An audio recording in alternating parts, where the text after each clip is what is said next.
Assalamu alaikum. Welcome to Mindful Heaven Psychological Organization. I am Mia Mohammad Mohsin Star, clinical psychologist at Mindful Heaven Psychological Organization. आज का जो topic है हमारा वो है anger and forgiveness.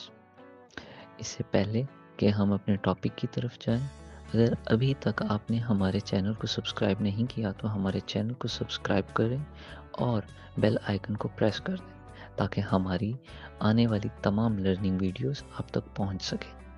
अब हम अपने टॉपिक की तरफ चलते हैं जो एंगर और फॉरगिवनेस है। अगर हम अपनी ज़िंदगी की तरफ नज़र दौड़ाएँ तो हमने अपनी लाइफ में बहुत से मोमेंट्स ऐसे एक्सपीरियंस किए होते हैं जहाँ गुस्सा हावी हो जाता है और माफ़ कर देना बहुत मुश्किल हो जाता है। हमारी सोसाइटी में माफ़ कर देने की कमी की वजह से कम्युनिटीज़ में डिवीज़न स्टार्ट हो जाती है, कॉन्फ्लिक्ट स्टार्ट हो जाता है। आज हम इस चीज़ को एक्सप्लोर करेंगे कि किस तरह हम इन इमोशंस को समझकर इनसे हेल्प ले सकते हैं कि हम अपनी सराउंडिंग्स में पीस लेकर आ सकते हैं, किस तरह हम अपने रिलेशनशिप्स को स्ट्रॉन्ग बना सकते हैं। Next slide. सबसे पहले हम बात करते हैं एंगर की। एंगर एक नेचुरल ह्यूमन इमोशन है जो हमें धमकियों, नाइंसाफ़ी फ्रस्ट्रेशन के नतीजे में मिलता है। इट्स नीदर गुड और bad, it's how we manage it. इसका इम्पैक्ट इस बात से है कि हम इसको मैनेज किस तरह करते हैं। अगर हम इसको कंस्ट्रक्टिवली मैनेज कर लेते हैं, तो एंगर हमें मोटिवेट कर सकता है रॉन्ग्स को एड्रेस करने में और पॉजिटिव चेंजेस लाने में। जबकि अगर ये मिसमैनेज हो गया, तो ये हमें हार्म भी कर सकता है, हमारे रिलेशनशिप्स को डिस्ट्रॉय कर सकता है और एक लॉन्ग लास्टिंग रिग्रेट पैदा हो सकता है, गिल्ट पैदा हो सकता है हमारे अंदर। दूसरी जानिब अगर हम बात करें फॉरगिवनेस की, जो एक इंटेंशनल एक्ट है, जिसमें हम गुस्से को रिलीज़ करते हैं, ग्रजेस को लेट गो करते हैं और कॉन्फ्लिक्ट की जगह पीस को प्रायोरिटाइज़ करते हैं।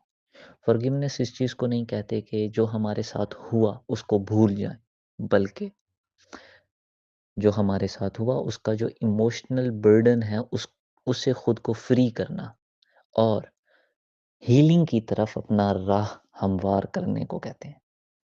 To err is human, to forgive divine.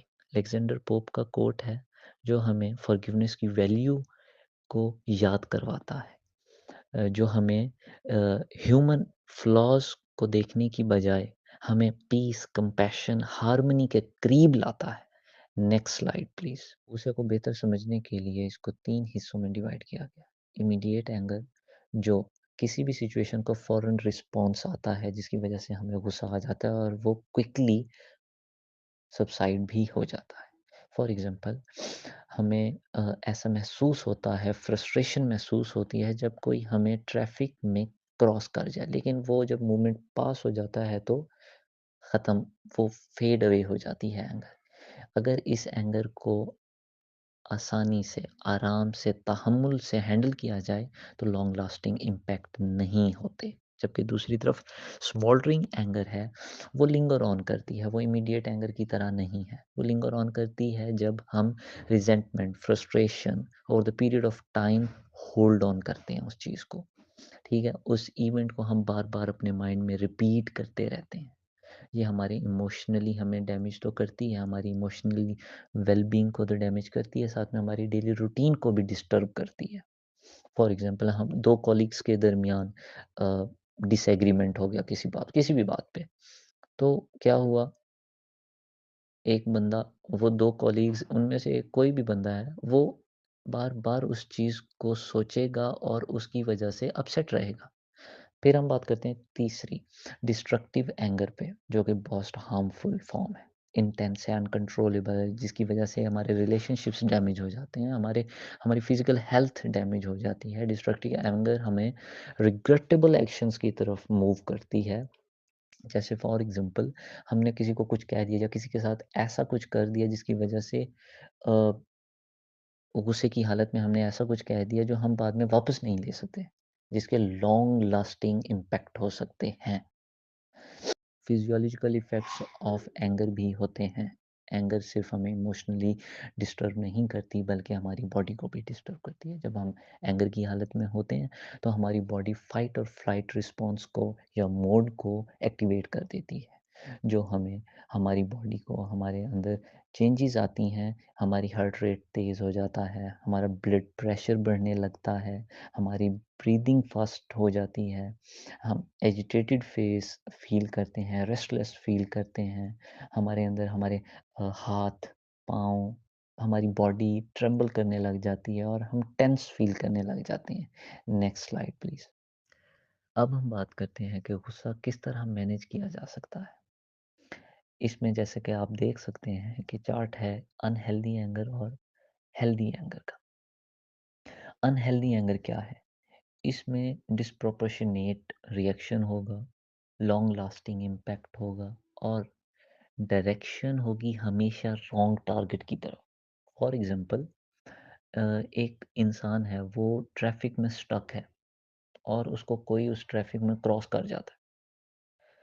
अब रिएक्शन क्या आएगा जिसको क्रॉस किया है दूसरी गाड़ी वाले ने, क्या रिएक्शन आएगा? Instead of letting it go, वो इंसान उसको बार-बार हॉर्न देगा और एक्सेसिवली देगा। गाड़ी में बैठ के ड्राइवर पे शाउट करेगा, ठीक है? और इरिटेट रहेगा for the rest of the day. बाद में उस चीज़ की फ्रस्ट्रेशन अपने फैमिली मेंबर में किसी पे उतारेगा, जिसका उस इंसिडेंट से कोई ताल्लुक ही नहीं है। वो वहाँ पे मौजूद ही नहीं है, स्टिल वो फ्रस्ट्रेशन उस पे निकालेगा। अब बात करते हैं हेल्दी एंगर की। What is healthy anger? It is a reaction to injustice. ये हमें हेल्प करती है to set boundaries. For example, there is a scenario, आपके किसी कॉलीग ने आपके काम का क्रेडिट ले लिया एक टीम मीटिंग में। उसका अब रिएक्शन आया आपकी तरफ से, you feel angry, definitely you feel angry. लेकिन क्या हुआ, आपने उस इमोशन को पॉजिटिवली कंस्ट्रक्टिवली यूज किया। आपने वो इशू बहुत काम और तहम्मुल से अपने उस कॉलीग के साथ शेयर किया या फिर आपने अपने मैनेजर के साथ शेयर किया और आपने अपने कंट्रीब्यूशंस उनके साथ शेयर किए और अपनी बाउंड्रीज सेट की।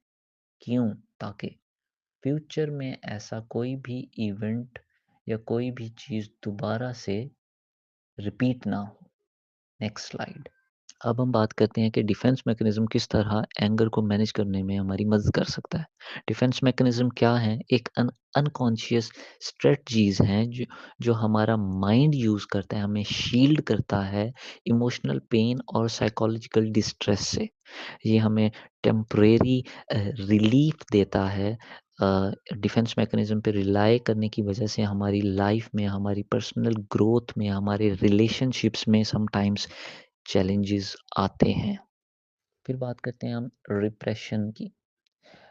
रिप्रेशन इन्वॉल्व्स बरिंग, मतलब दफना देना, माइंड में ही, अपने ब्रेन में ही दफना देना पेनफुल मेमोरीज को या इमोशंस को, इस इतना डीपली के वो कॉन्शियस थॉट में आ ही ना सके, कॉन्शियस माइंड जो है उस तरफ आ ही ना सके वो थॉट्स या वो इमोशंस। फॉर एग्जांपल, कि एक इंसान है, अ, उसने एक्सपीरियंस किया हो कोई ट्रॉमेटिक इवेंट, ठीक है? और वो अनकॉन्शियसली उसको सुप्रेस कर देता है, उस मेमोरी को सुप्रेस कर देता है, उन ट्रिगर्स को अवॉइड करता है जो उस पर्टिकुलर इवेंट को, उस ट्रॉमेटिक इवेंट को उसके माइंड में या कॉन्शियस थॉट की तरफ लाते हैं। बात करते हैं डिस्प्लेसमेंट की। What is displacement? A, it's emotional redirection, ठीक है?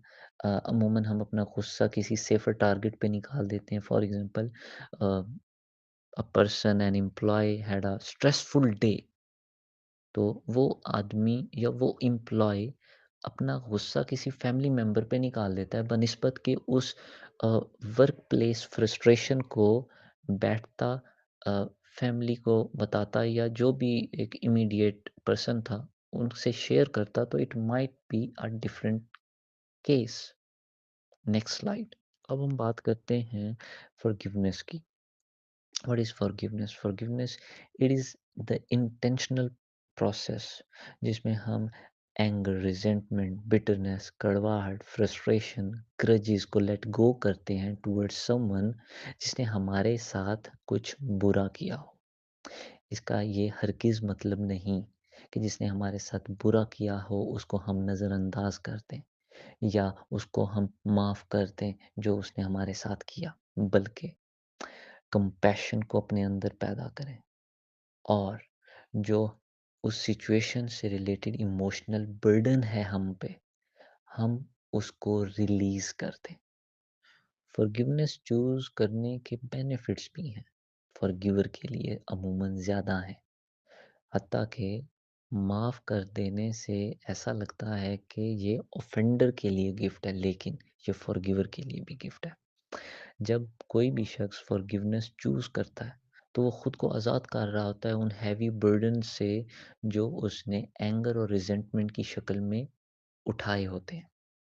वो अपने आप को एक इमोशनल फ्रीडम दे देता है, जो उसको रास्ता दिखाती है इनर पीस का, जो उसको रास्ता दिखाती है कि वो अपने रिलेशनशिप्स को इम्प्रूव कर सके और अपनी फिज़िकल हेल्थ को बेटर बना सके। फॉर एग्ज़ाम्पल, अगर कोई शख्स किसी शख्स के बारे में कोई ग्रज अपने अंदर होल्ड पे रख के बैठा होता है और वो उसको ऐसा महसूस होता है जैसे उसने कोई बहुत भारी वज़न अपने सर पे उठाया हो।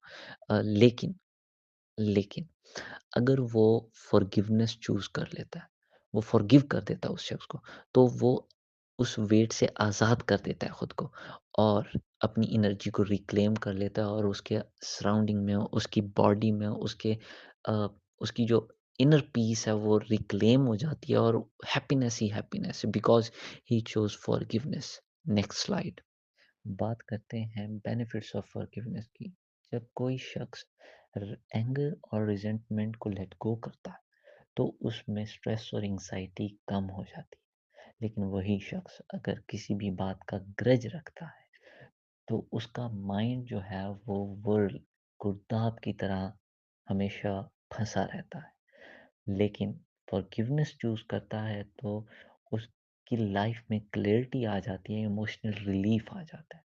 Studies have also shown that वो लोग जो फॉरगिवनेस प्रैक्टिस करते हैं, वो एक्सपीरियंस करते हैं high level of well being in their life but low level of depression.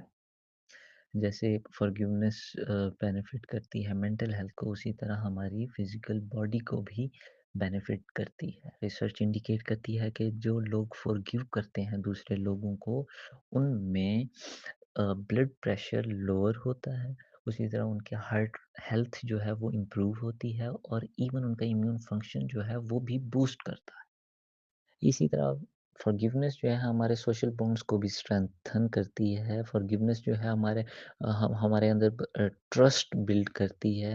हमारे जो कॉन्फ्लिक्ट्स हैं उनको रिपेयर करती है, वो ख़त्म हो जाते हैं। हमारे अंदर एम्पैथी फोस्टर कर जाती है। हम हमारे अंदर अंडरस्टैंडिंग का एलिमेंट आ जाता है। हमारे सोशल कनेक्शंस स्ट्रेंथन हो जाते हैं। हमारी कम्युनिकेशन एबिलिटी इम्प्रूव हो जाती है और हम कोलैबोरेट करते हैं दूसरे लोगों के साथ ड्यू टू फॉरगिवनेस। जो लोग माफ़ कर देते हैं, वो ज़्यादा सैटिस्फाइड और भाईचारा रखते हैं अपने अंदर।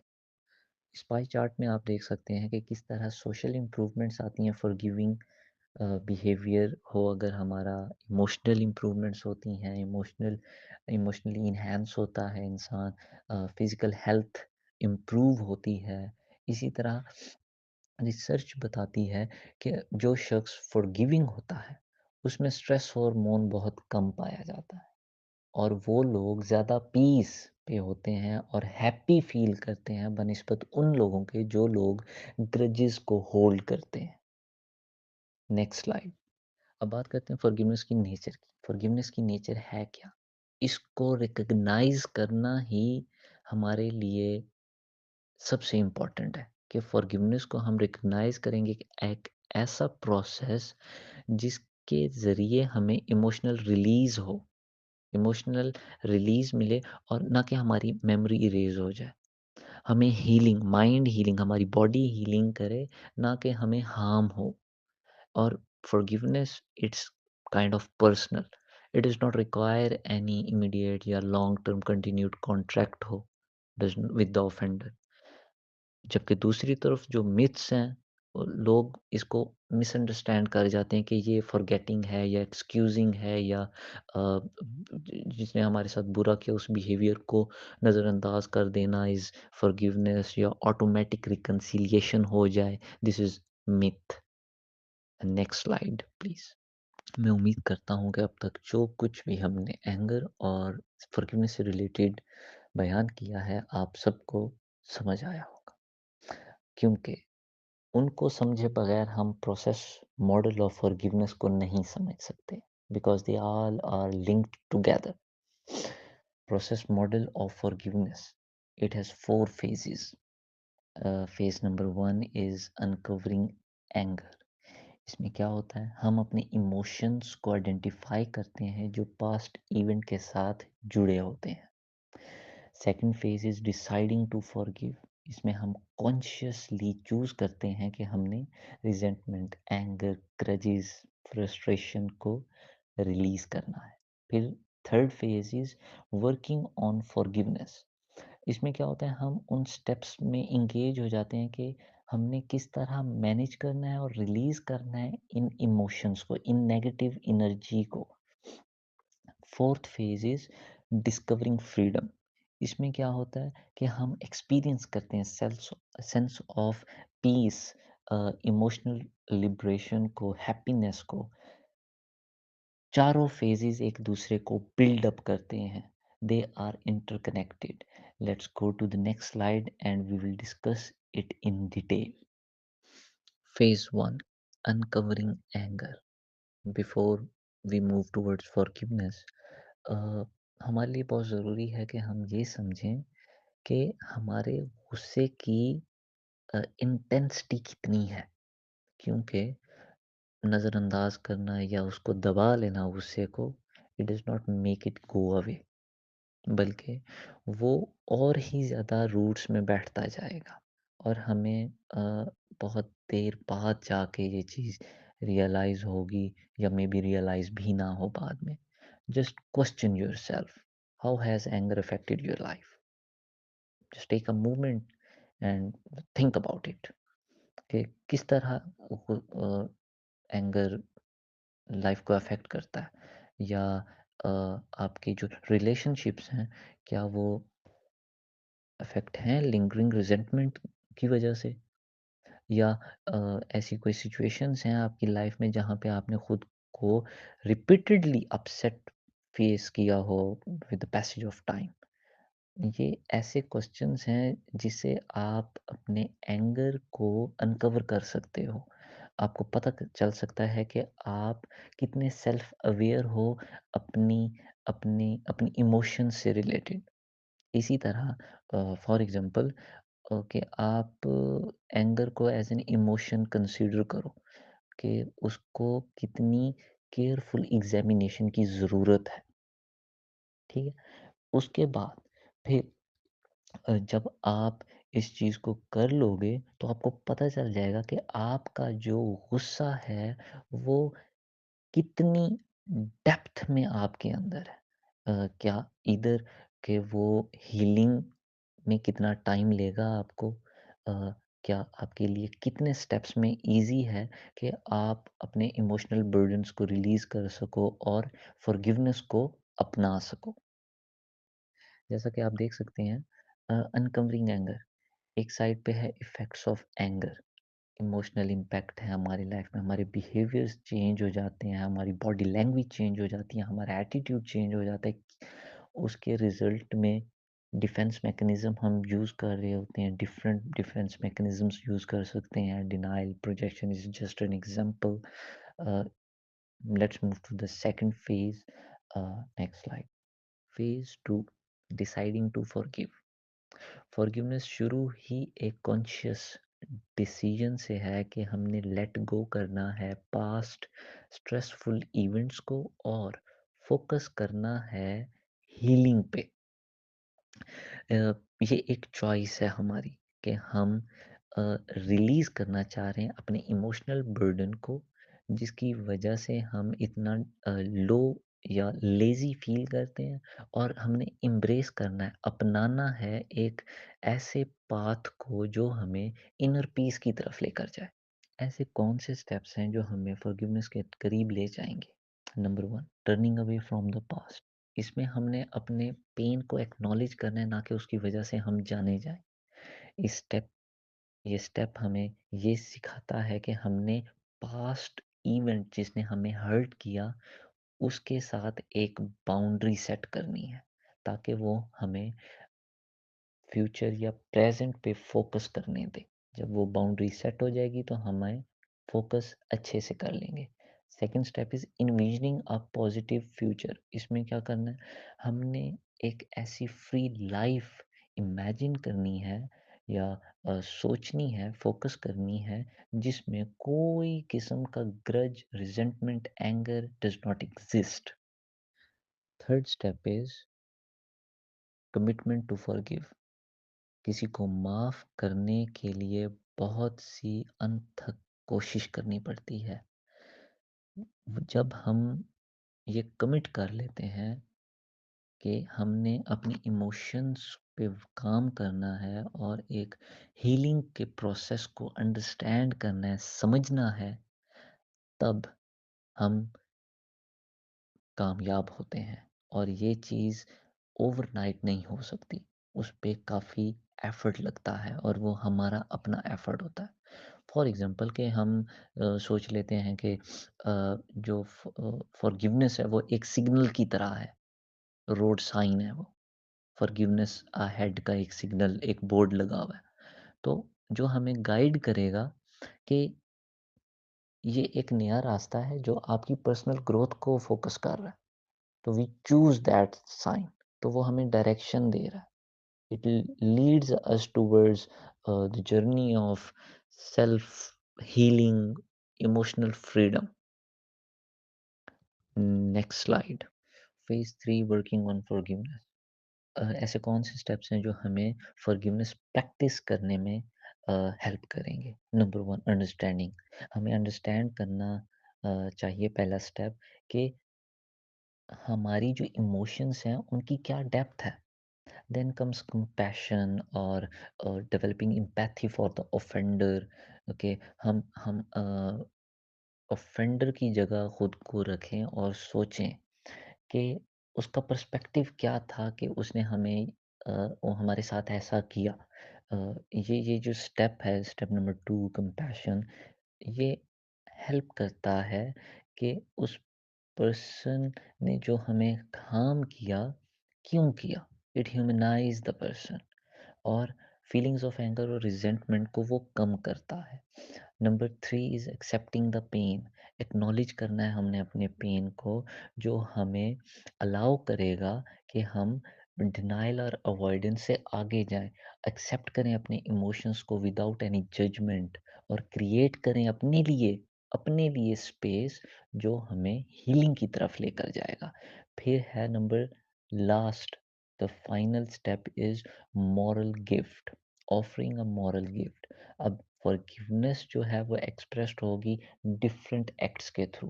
वो काइंडनेस भी हो सकती है, वो अंडरस्टैंडिंग भी हो सकती है, वो कंपैशन। अब कंपैशन ऑफर करने का डज़ नॉट मीन कि हम उसके बिहेवियर को नज़रअंदाज कर दें या फॉरगेट कर दें, बल्कि हम चूज़ करेंगे कि हम उसको रिस्पॉन्ड करें विद ग्रेस एंड एक उम्मीद के साथ कि हमारा फ्यूचर में रिलेशन एक हेल्दी होगा और हम मज़ीद क्लोज़ होंगे। What are the tools for practicing forgiveness? You can see social groups, journaling, therapy, journaling. Sometimes लिखने से हमें बहुत फ़ायदा होता है, हमारी थॉट्स, हमारी इमोशंस, बहुत हमें इनसाइट, क्लैरिटी मिलती है, और हम फॉरगिवनेस प्रोसेस को समझने में आसानी हो जाती है। फिर है थेरेपी। थेरेपी में कैसे हमें सपोर्ट मिल सकती है? हम प्रोफेशनल सपोर्ट ले सकते हैं जो हमें गाइड करते हैं थ्रू चैलेंजिंग इमोशंस, और हमें एक इफ़ेक्टिव कोपिंग स्ट्रेटजीज बताते हैं हमारे प्रोफेशनल्स के इस तरह से आप वर्क करें तो you will go through it.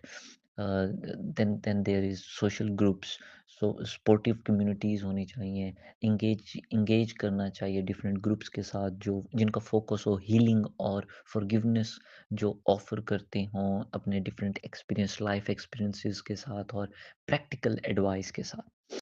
आपने एक बात गौर की होगी कि ये जो 4 स्टेप्स हैं, इनके आगे एक के आगे घर and a kind of book is open, then there is a hand and it's kind of and then there is accepting pain, वो एक रोने वाला बादल है और फिर एक जो मोरल गिफ्ट है उसमें एक चिड़िया है जो फिर रही है आज़ाद। It's a visual representation of letting go the burdens, the emotional burdens, हर उसके जो पर हैं वो इस चीज़ को सिम्बलाइज़ कर रहे हैं कि वो जो इमोशनल वेट था उस पे, वो बिल्कुल ख़त्म हो गया और अब वो फ्री है उस बर्डन से। This brings peace and freedom in the life of a person who decides to forgive. Forgiveness एक जर्नी है जो टाइम माँगती है। टाइम माँगती है, सब्र माँगती है, पेशेंस और एक intentional effort, a long effort माँगती है।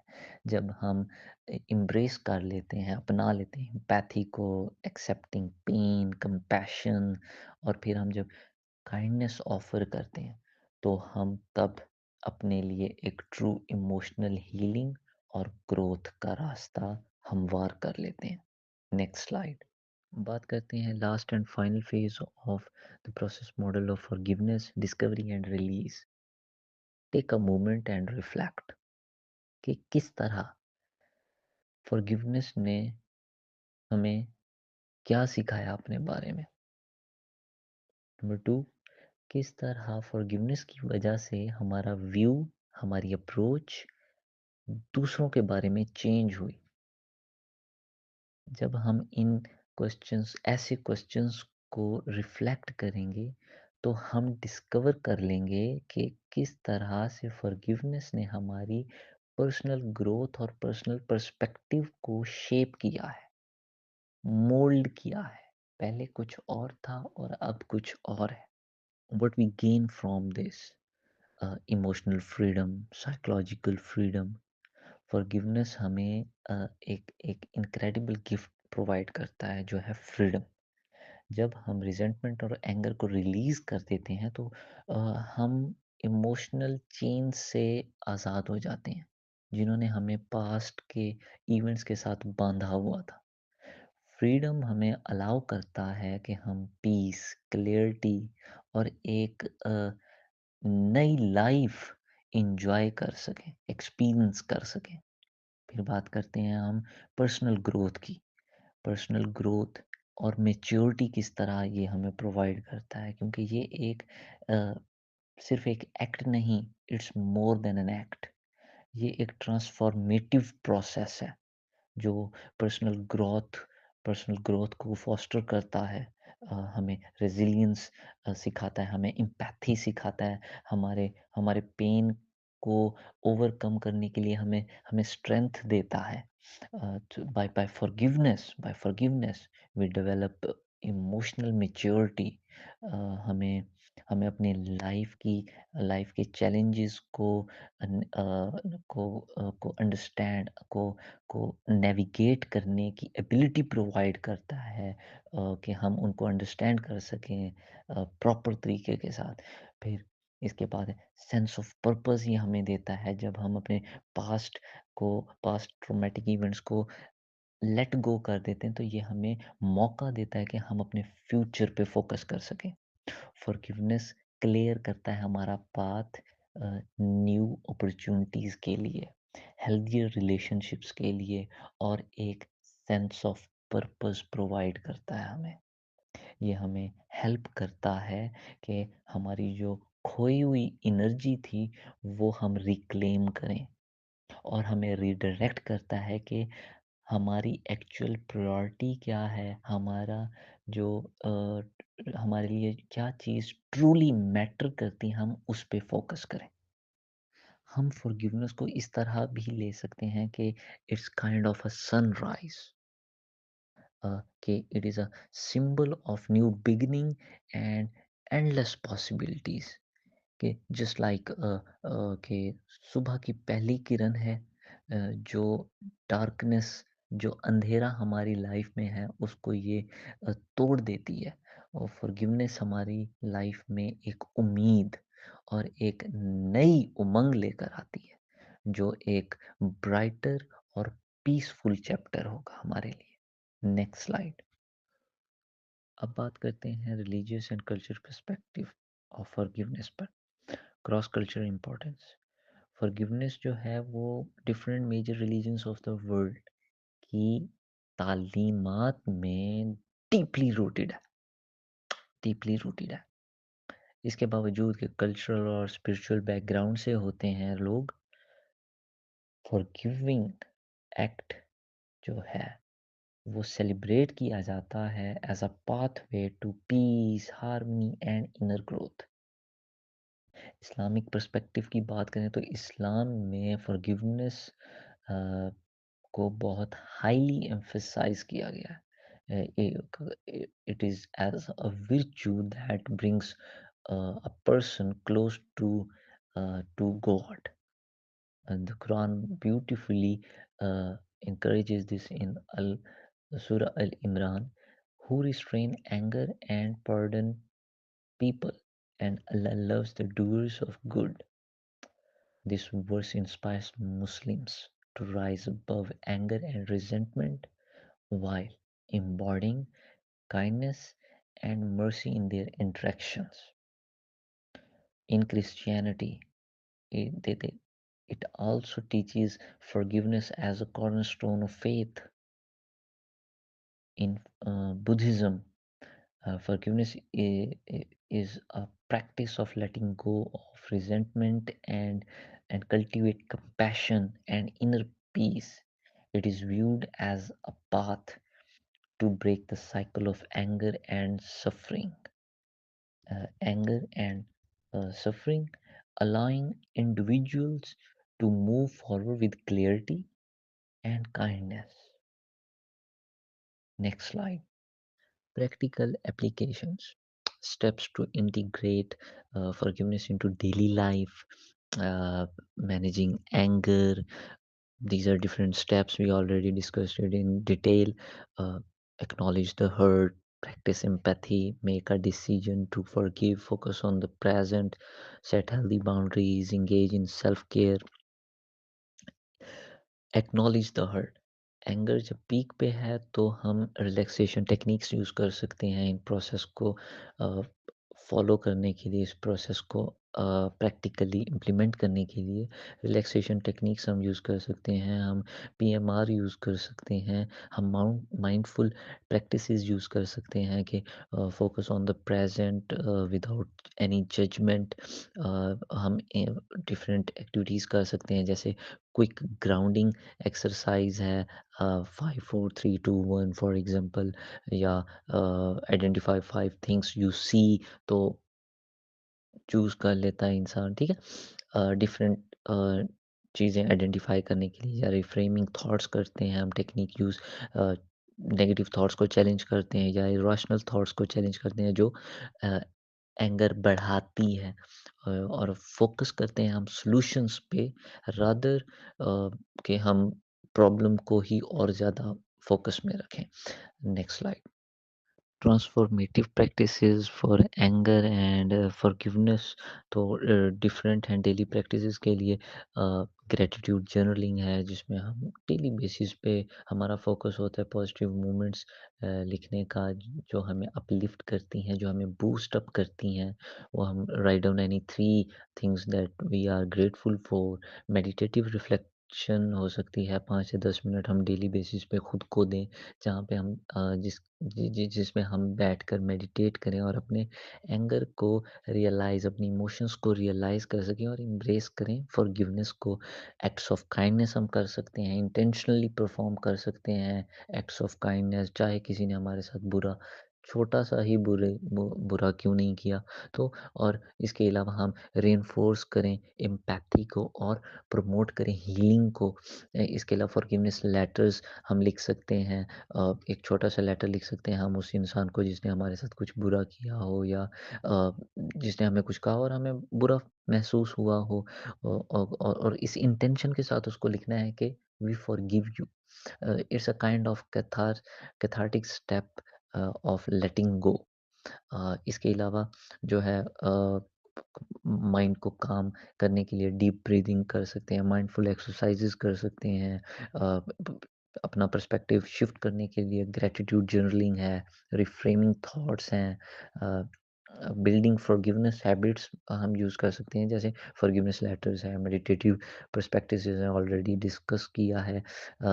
विजुअल जो विजुअल आपको शो हो रही है, ये बेसिकली एक गाइड है आपको, हमें, मुझे, आपको, हम सबको हेल्प करने के लिए कि ताकि हम इन स्ट्रेटजीज़ का फ़ायदा उठाएँ अपनी डेली रूटीन में, अपनी डेली लाइफ़ में, जिससे हमें फ़ायदा हो कि हम अपने एंगर को भी मैनेज कर सकें और हम फॉरगिवनेस को भी डेली बेसिस पे प्रैक्टिस कर सकें, ताकि हमारा जो एक साइकिल ऑफ इमोशनल वेल-बीइंग है या जो पर्सनल ग्रोथ है वो प्रॉपर वे में वर्क करे।